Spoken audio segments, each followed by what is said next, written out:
नाज़रीन ॿी असां अहम ख़बर शेयर कंदासीं। घोटकी मां जिथे नेशनल हाईवे ते टिनि गाॾियुनि में आम्हूं साम्हूं टक्कर थियो आहे। हादसे जे नतीजे में 3 ॼणा फोत थी विया आहिनि, जॾहिं त 2 ॼणा ज़ख़्मी थी पिया आहिनि। अहम ख़बर आहे, अव्हांखे अपडेट कंदा हलूं त घोटकी जे नेशनल हाईवे ते 3 गाॾियुनि में आम्हूं साम्हूं टक्कर थी पियो आहे।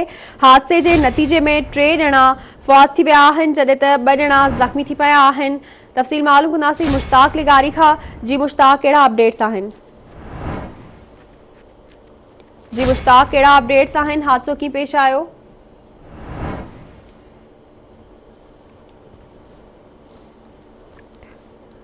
नाज़रीन अव्हांखे अपडेट कंदा हलूं। अहम ख़बर आहे त घोटकी में नेशनल हाईवे ते 3 गाॾियुनि में आम्हूं साम्हूं टक्कर थी पियो आहे।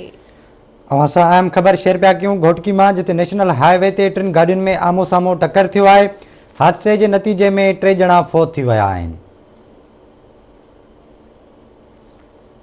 ब्रेकिंग न्यूज़ है, अव्हांखे ॾींदा हलूं घोटकी जे नेशनल हाईवे ते 3 गाॾियुनि में आम्हूं साम्हूं टक्कर थी पियो आहे। टक्कर जे नतीजे में 3 ॼणा फौत थी विया आहिनि, जॾहिं त 2 ॼणा ज़ख़्मी थी पिया आहिनि, जिन खे अस्पताल मुंतक़िल कयो वियो आहे।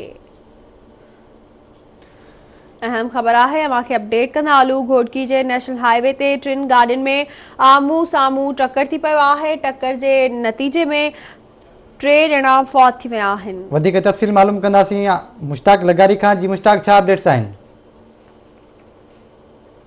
जी मुश्ताक, छा अपडेट्स आहिनि?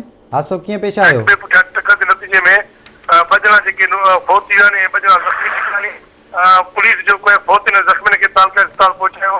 जॾहिं त फौतनि में जेको आहे बटाणी वासी असलम सांगी ऐं ॿियो जेको घोटकी वासी आहे शबीर राजपूत जेको शामिल आहिनि। ज़ख़्मियुनि में आसिफ सांगी ऐं यासिर सांगी शामिल आहिनि।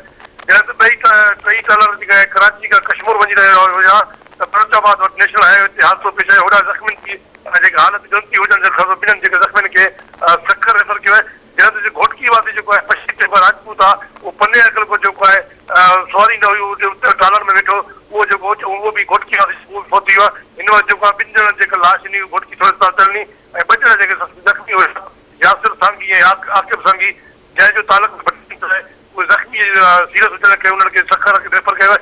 हिन वक़्तु जेको आहे हिन वाक़े जो ज़ख़्मी जेको सखर रेफर कयो ऐं जेका बहुत जेके आहिनि उन लाश जेका घोटकी अस्पताल खे ठीकु आहे मुश्ताक, वॾी महिरबानी अपडेट्स ॾियण लाइ।